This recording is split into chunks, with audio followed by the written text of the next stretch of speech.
welcome back to the GSTL. And man, in that intro, man, Jimmy is really reaching out to you. He keeps asking what's up, and he's like, what's the plan? He just really wants to know what you're thinking, Calder. Yeah, Jimmy and I were actually pretty close. So guys, if you couldn't hear it, every time the intro starts, Jimmy is asking how I feel today. And I feel fine. I think Jimmy as well. Yeah.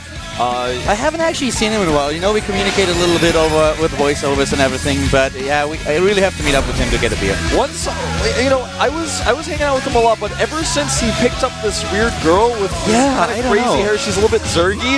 I haven't seen him since, man. He just walked into the sunset away from me, and I don't know what happens next. She seems to be pretty jealous. Ever since he's been together with her, he doesn't hang out with us.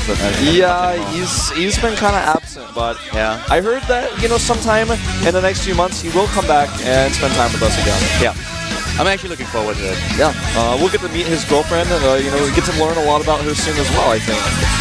And well, you know, I'm actually looking forward to the next game too. Salvation so far taking him down one Zerg player, now he's up against another one, he's up against Jay, who didn't really do all that well in the qualifier, in the qualifier last week, so actually it's this week. So we'll see if Salvation is actually able to take another win. That would be quite devastating for Fnatic. Yeah, especially since this is going to be, I believe, Jay's first appearance on Fnatic, and you got to make a good first appearance, got to get a good first impression. And Jay has been talked up by everybody. I think he knows how the team feels about him. He knows he's got a lot of potential. He wants to prove it here today. He's got to take that win. And here we go. The next map is about to start, ladies and gentlemen. GSTL and his hoster versus Fnatic. Can Jay tie the series up, or will it be Salvation with another win against Zerg? We'll find out right now.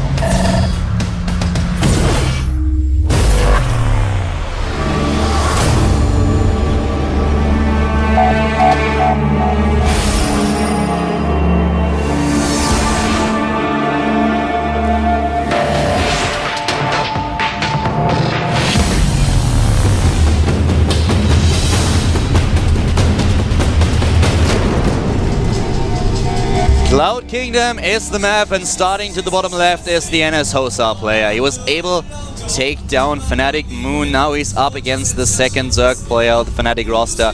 The Terra player in the red is called NS Hosa Salvation. Took his jacket off, hanging it up in the chair. And his opponent, starting to the top right in the blue, is the Zerg player for Fnatic, former team member of OGS. Fnatic late J. And that was the weirdest cutoff ever. It's like Fnatic late J. Oh really? I didn't know. Yeah. Well, Jay actually changed up his glasses quite a bit. He's got the full rim, and this is a very forward barracks. I wouldn't, you know, if I were playing as a female opponent, I would not make my barracks quite that forward. The second barracks is even going to be even more forward. I think he's moving too fast here with his forward barracks. Yeah, you know, take it a little bit slower. Yeah, I mean, he wants to get third base immediately. Exactly, man. He doesn't even want to go to second base. He doesn't even want to touch that. He's not going to allow it. Well, actually, I think he's aiming for the second base. Well, yeah, he's going right for it, man, in the most forward way possible. But the Overlord is actually going to fly right over this, and he will be able to stop the building of this with the drone scout.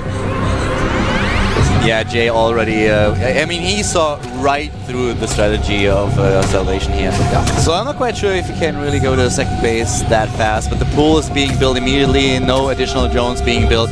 He should be ready for this. Yeah, listen, Jay, excuse me, not Jay. Salvation, next time, try flowers. It's a more successful way. Or just politely give a compliment instead. Yeah, he needs to take it a little bit slower. Yeah, I completely agree.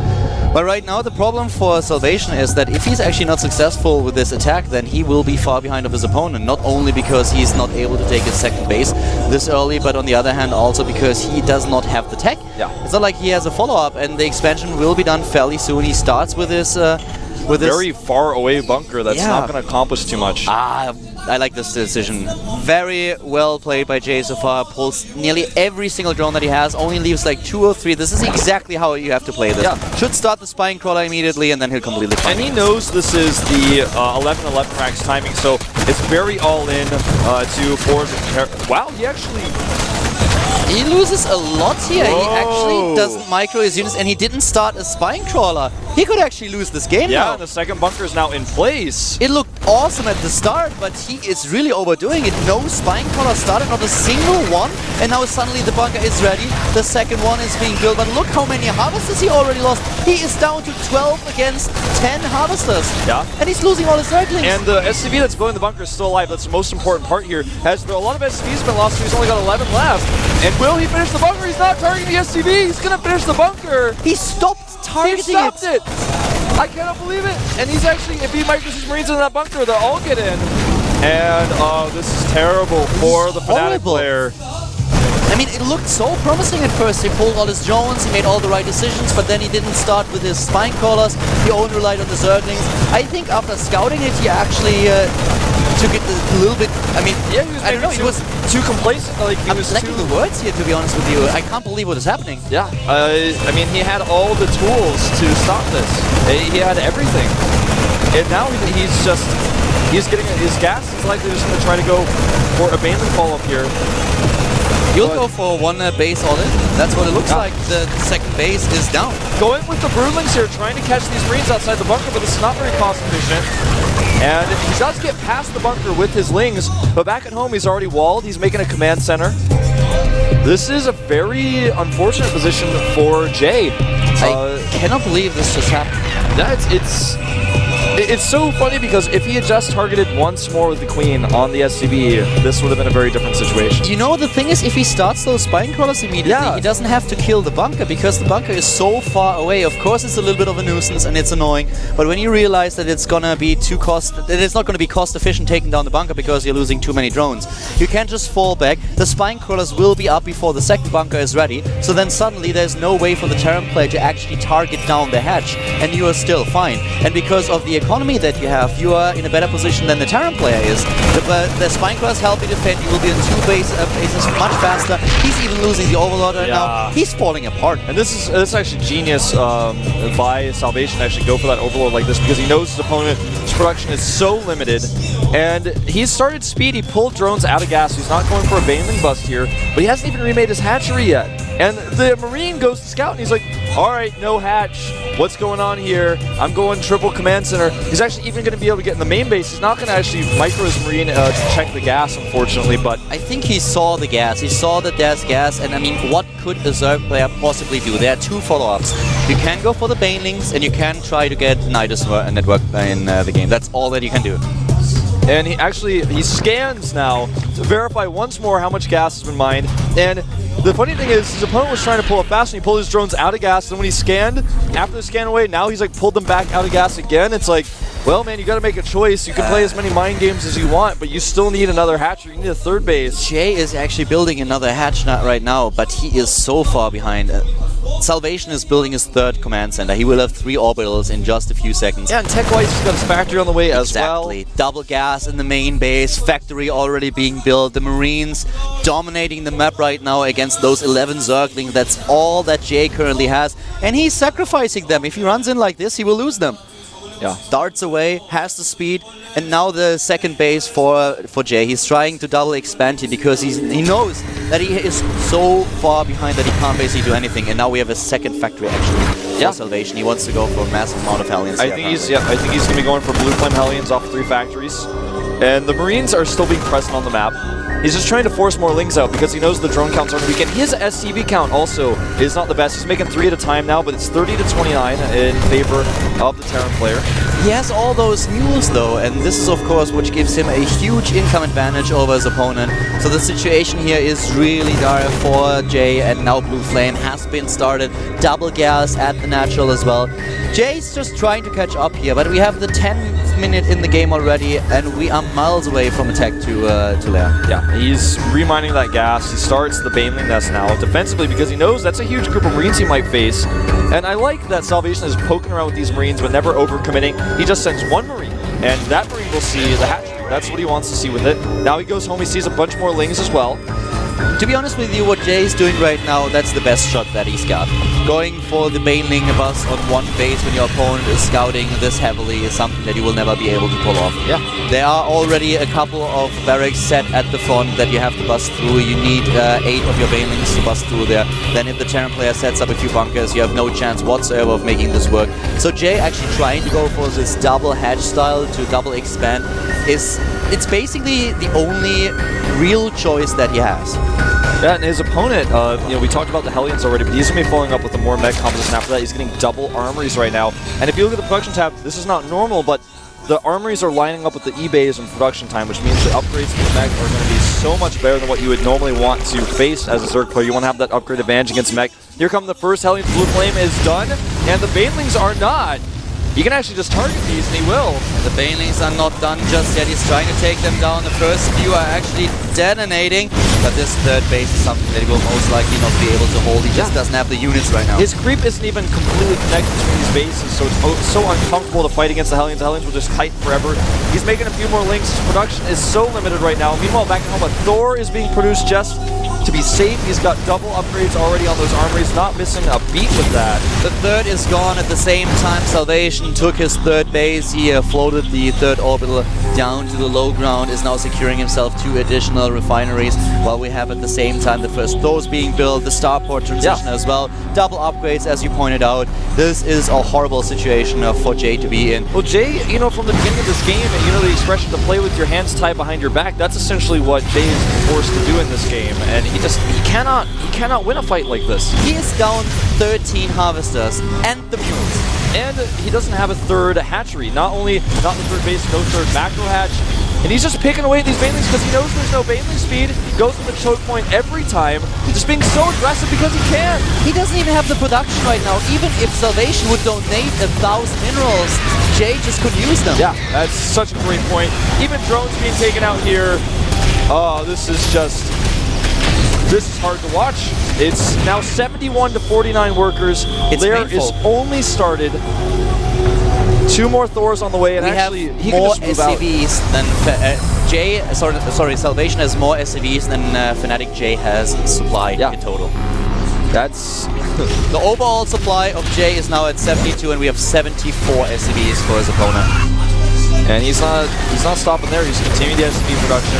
Banelings again without speed cannot fight off creep like this. Not even no chance. He's just gonna push out with these Thors and kill his opponent's third once more. Salvation is building a 4th base right now. This is basically Jay dying a slow and painful death. After the original opening, he was so far behind already. He's trying to come back, and well, he still has a slight chance, but only if Salvation screws up big time. Yeah, and he just forced the cancel on the hatch, walks back, never overextending for a second. And that's something to really appreciate about Salvation's play here. Even though he's miles ahead, he's still pacing himself. Oh, those Banelings trying to connect, but a nice little... the Baneling actually turning around and looking at all these SCVs, and it's like, well, where do I detonate? What do I attack? There's just nothing that is really tempting. Yeah, they're just too well split. And this is going to probably be the end of Jay here. Even if he cleans up the Marines and the Banelings, the Thors are going to do so much damage there at 1-1. Yeah, the Thors are doing damage. The Thors are fighting Zerglings. This is something that you never really want to happen, but with the position that they are in, they can actually take down the Zerglings. Yep, and even the Banshee coming in now, he's got nothing. No, he doesn't have anything at all. As we can expect GG any second here, this looks really like the game is about to be GG. And Salvation takes out 2 Zergs now. Jay, not with the best opening performance here from Fnatic, but I have to say, this was not a normal game. We didn't really get to see how a normal game would be played by him. And Salvation just high-fiving, saying, man, you know, it's like his boys back at home. He's like, well, you know, you guys told me bring the roses, and I said, no, I'm just going to 2-rax it. To be honest with you, I'm really disappointed with Jay's performance here. I don't want to sugarcoat this. This was just simply bad. I'm really sorry to say it like this, but the problem is you have played these strategies thousands of times. This is not the first time that Jay is encountering such a build. And really he scouted it. He saw it immediately. And as you said, I think he completely just got complacent here. That he thought, okay, I've scouted it, now nothing can happen to me. I didn't skip, I actually didn't cut any corners. I built my pool immediately. He pulls all the drones, but then he loses most of his harvesters. He doesn't even build a spine crawler. I cannot wrap my head around this fact that he did not try to build a spine crawler. And he would have been completely fine here. You know, we talked about this last week, actually, and the one thing Jay is known for is his weakness to all-ins. He seems to struggle, you know, mess up his queen click targeting there on the SV, just didn't kill it. It had, like, no hit points left. He just clicked it one more time. He actually started. Yeah. The thing is, he started attacking the SCVs, then the Marines move in, and he continues attacking Marines. Yeah. Another hit or two would have killed the SCV. The second bunker wouldn't have been in position. And even without the spine crawler, he would have still had a chance of defeating this. But even, you made such a good point earlier, if he had the spine crawler, that wouldn't have even been a concern of his at all, ever. He would have just been totally fine. And even when the first bunker was going up, the way he did not micro his drones, he lost so many drones initially there as well. He definitely choked here. He got too greedy. He didn't want to build those spine crawlers. He thought that he would be able to crush this without the help of spine crawlers at all. But even with the spine crawler, actually even two spine crawlers, he still has the better position. Yeah. He has double base against one base. He has a higher harvester count. And this is basically an all-in, you know? He brought so many SCVs with this, and the SCV count was down to like 11 as well. So if he didn't kill him here, it would have been almost impossible for him to recover back at home. And it was not a good defense. It was either nerves or, I don't know, misjudgment on his part, but this was definitely not what should have happened. Not if you scout it this early, if you know exactly what's coming. If you're trying to play a little bit of greedy in the opening and your opponent surprises you with a build like this, and suddenly there are a lot of Marines in the bunker right in front of you, natural, then of course it's really easy to lose against a strategy like this. But if you scout it early on, then you should be able to defend against that as a Zerg player. In the end, though, Salvation here brought it home. He was really good in the early game with this strategy that he shouldn't have been in the position, but then when he had the advantage, he played it safe. He didn't take any huge risks. He was in the know that he was way ahead, took a third base immediately, not only in natural, but a third as well, and then he just started with the Blue Flame Hellions, followed up with the Thors, and brought home point number 2. Yeah, and Salvation just really with the flawless transition, no mistakes in his game, just always patiently killing the third, move back, killing the third. His scouting and his move outs, it was the early Marines, were really critical because he forced some extras early because he knows his opponent's desperately trying to drone. Now, Fnatic, what are you going to do next? I think a Zerg would be very unlikely here at this point. It's Rain. They send out Rain for a Terran versus Terran, the next player for Fnatic. We will see a mirror match. And Salvation, is he ready? Now they are going to pick Antigua as well, which means that they could potentially be using Byo later on. He's one of their top players, another Zerg player, and not having to have Antigua as a possible map to face when you are Byo is a good choice. And Rain is a pretty good player. He actually is a GSL finalist from a long time ago, back on TSL, back in the days where he was actually doing the SCV pull-in. The thing about Rain is that he is kind of known for his sometimes all-in strategies and for one-base play, but in TVT he's known for late game though. That's something that's a little bit different for him. Also in the other matchup, it's like he likes to go for on one base all-in if he sees an opportunity, but he doesn't have to. He can play the long game, he can play the macro game, and he has just a lot of opportunities. When he was actually playing in the show match series between Fnatic and EG, I asked him before the match, are you going to go for some kind of crazy all-in strategies? And he was like, no, not really, not against Idra, not on this map, I'm not feeling too comfortable with it, I'm going for the macro game, and he pulled it off. Now he's up against another Terran player. We'll find out who is getting ahead in this series. And I'm honest with you, if Salvation takes down Rain, then Fnatic, who I personally thought would dominate this team match, is suddenly looking at a situation where they are 3 maps down, and I'm not quite sure if they would be able to recover. And we haven't even seen Judge yet. And currently in this season, in the preliminaries, of course, this is not the season, that's not really officially started yet, this is just the prelims, but at this point now, Fnatic find themselves 0-7 in their total matches. They have not won a single map, being all killed, now down 2 maps. It's an uncomfortable position. You know, you're sitting on the bench, for example, Juani probably sitting over there thinking like, well, damn, we haven't won a single map. Not even one.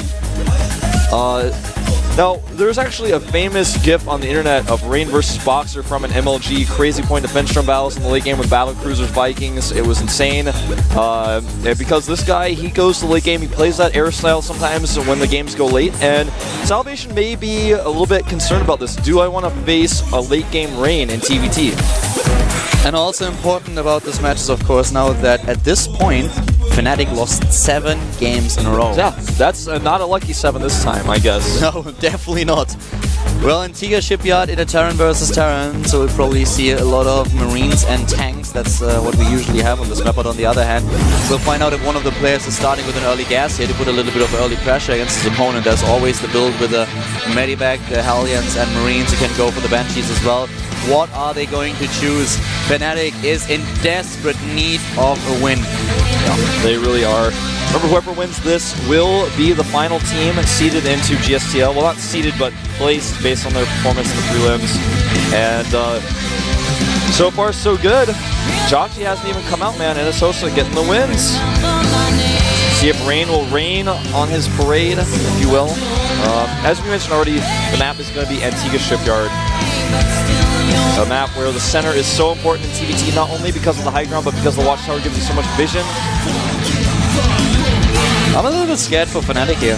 The momentum that Anasosa is building now is crazy. And even though we talked about how thin their lineup is, especially today where they only have 5 players on the bench, they are now in a 2-0 lead over Fnatic. Fnatic fans can't be happy about what happened so far in this team battle. Absolutely not. There's no way. Rain putting his glasses on. He knows the hope of his team's shoulders really is starting to lie with him now. He's got to get a win here. If he does not, they've only got 2 players left. A Terra Mirror match is about to start, ladies and gentlemen. Rain with so much pressure on his shoulders. Can he pull through? Can he take down Salvation?